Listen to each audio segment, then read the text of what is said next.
So one of the worst things that Warner Brothers ever did, in my opinion, was to hire Ta-Nehisi Coates and give him control of Superman. Now, they're not alone, mind you. Marvel hired this guy, too, gave him control of Captain America. They gave him control of other heroes as well. And look at this flash post here. Never forget that the guy Warner Media hired to write the next Superman movie said 9/11 first responders were human trash. If that sounds bad to you, well, the quote that he's actually talking about, it's much, much worse.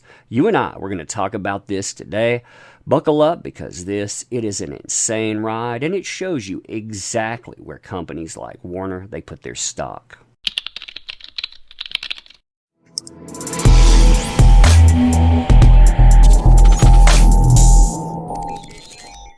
So hey there to all you fine folks. I hope you are doing splendidly this afternoon, and the purpose of this video, it isn't just to bring up a quote from Ta-Nehisi Coates. Rather, it's to talk about Warner. It's to talk about Marvel, and to showcase the institutions that they put people like this in charge of, knowing full well what they represent. Now, here's the craziest thing about this situation. When I first heard about this controversy, seeing headlines talking about what Ta-Nehisi Coates had to say, I thought, man, that looks terrible, but I wonder what exactly was said. See, at the time, I was thinking, surely there's some type of spin to this. Surely this guy didn't say it. I mean, after all, he is hired by major institutions.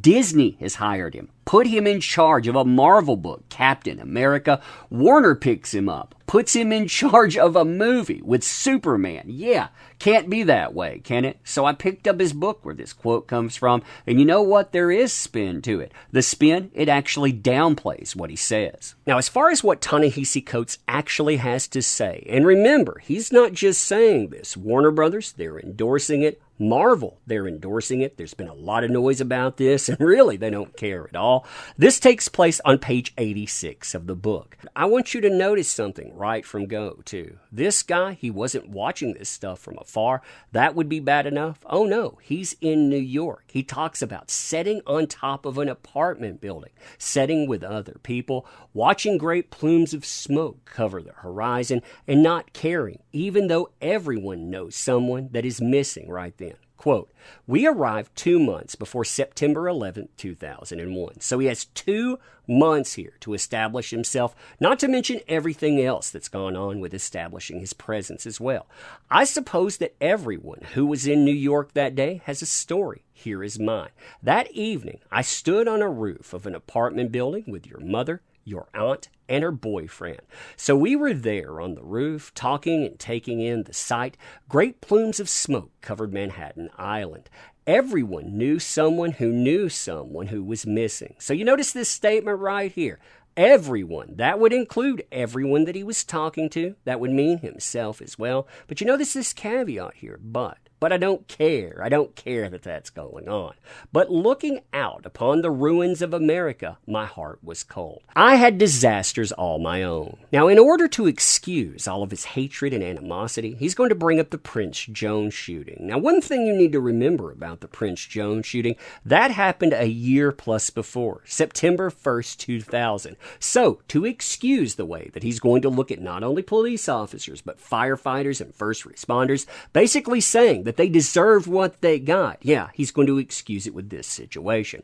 This is a messed up situation, too. 2 undercover cops, they pull over Prince Jones. Something transpires. There's a lot of conflicting reports. Basically, the officers, they say that Prince Jones, he tries to get back in his vehicle. He tries to ram the police officers, Mitsubishi Montero. In response, the police officer shoots 16 times at Prince Jones, who is still in the Jeep, hitting him with 6 bullets, including 5 in the back. Now this, it leads to a huge settlement too.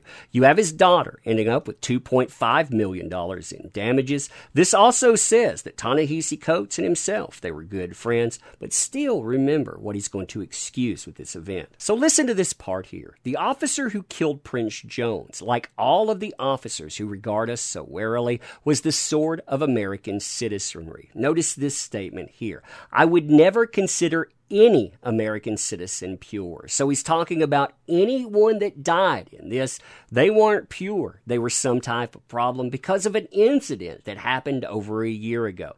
I was out of sync with the city. I kept thinking about how southern Manhattan had always been ground zero for us. They auctioned our bodies down there in that same devastated and rightly named financial district. And there was once a burial ground for the auction there. They built a department store over it and then tried to erect a government building over another part. Only a community of right-thinking black people stopped them. Now, Ta-Nehisi Coates loves words like that, community. He uses it a lot in his book, and yet, when you look at his idea of community, the folks right here, a very small subsampling of people that lost their lives, they're not in what he considers his community. In fact, Ta-Nehisi Coates, the guy that was hired by Warner Brothers to write up Superman, the guy who was previously hired by Marvel to write Captain America and other heroic characters as well, doesn't consider anyone in this picture community. All of these faces that you see,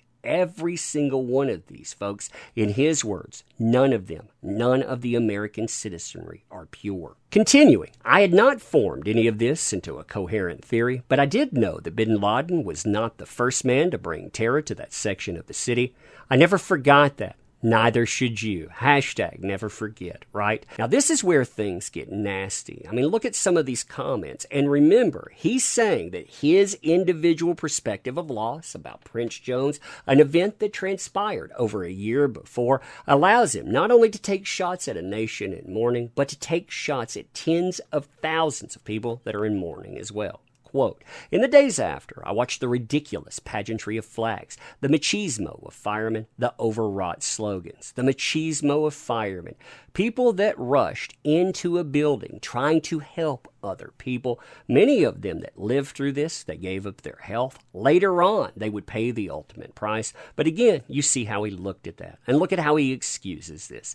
Damn it all. Prince Jones was dead, and hell upon those who tell us to be twice as good and shoot us no matter what. Hell for ancestral fear that put black parents under terror, and hell upon those who shatter the holy vessel. Now this is where this statement comes from that everybody brings up. I could see no difference between the officers who killed Prince Jones and the police who died, or the firefighters who died. They were not human to me. I mean, drink that in. They were not human to me.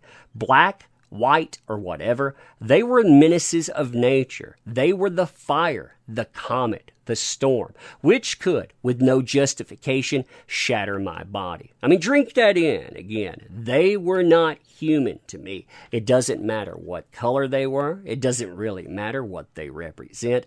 No American citizen was pure. Yeah, really think about this. This is the type of person that is emblematic of Warner Brothers. They're emblematic of Marvel when it comes to their approach of you in current year. Basically, they take things like heroism, hope, the most fragile of enterprises, and they trade them for petty horror, petty hatreds, and they're rewarded for that. If I'm being honest, I find this to be sad too. Why? Because this guy here, he's not just taking over a comic book and escapism. I mean, that would be bad enough. No, he's taking over a conduit that taught millions upon millions of people to be more, to be better, and he's going to irreparably damage that. He's already taught tens of thousands of people either to loathe one another or, sadly, to walk away.